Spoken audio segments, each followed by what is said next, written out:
খোলামেলা মন্তব্যের কারণে বছর জুড়েই আলোচনায় থাকেন বলিউড অভিনেত্রী কঙ্গনা রানাওয়াত। বরাবরই এমন স্পষ্ট ও বিতর্কিত কথায় জড়ানোর কারণে বলিউডে কন্ট্রোভার্সি কুইন হিসেবে পরিচিত তিনি। এবার বিবাহিত পুরুষদের উপর অভিযোগ তোলায় খবরের শিরোনাম হয়েছেন এই অভিনেত্রী। ভারতীয় গণমাধ্যমকে দেওয়া এক সাক্ষাৎকারে নারীদের পক্ষ নেন কঙ্গনা। অভিনেত্রীর মতে, আমাদের সমাজে একজন বিবাহিত পুরুষ যখন নারীর প্রতি আগ্রহী হয় তখন সেই সম্পর্কে জড়ানোর জন্য শুধু নারীকেই দোষী ভাবা হয়। স্যান্ডেলিনা সো, রূপচর্চায় আভিজাত্য।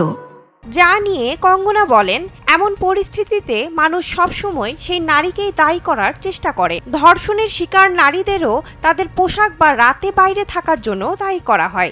এগুলো আসলে ভুল মানসিকতার প্রতিফলন। কয়েক বছর আগে কঙ্গনা অভিযোগ আনেন, তরুণী থাকা অবস্থায় অভিনেতা আদিত্য পাঞ্চলের সঙ্গে তার সম্পর্ক ছিল। সে সময় আদিত্য বিবাহিত ছিলেন এবং তার সন্তানও ছিল।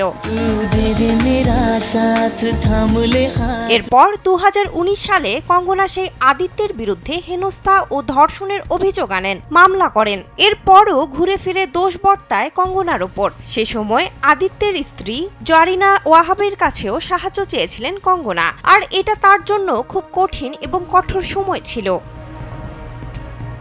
কঙ্গনার কথায়, আমার উপর শারীরিক অত্যাচার করা হয়েছিল। আমি মনে করেছিলাম মানুষ আমাকে সাহায্য করবে, কিন্তু একজন নারীর অবস্থানে থাকায় আমাকে এরকম ফাঁদে ফেলা হয়। 2006 সালে গ্যাংস্টার সিনেমার মাধ্যমে বলিউডে আত্মপ্রকাশ করেন কঙ্গনা রানাওয়াত। সবশেষ তাকে দেখা যায় চলতি বছরের জানুয়ারিতে মুক্তি পাওয়া সিনেমা ইমার্জেন্সিতে। ছবিটি পরিচালনা ও প্রধান চরিত্রে অভিনয় করেছেন অভিনেত্রী নিজেই। বিনোদন ডেস্ক, কালবেলা।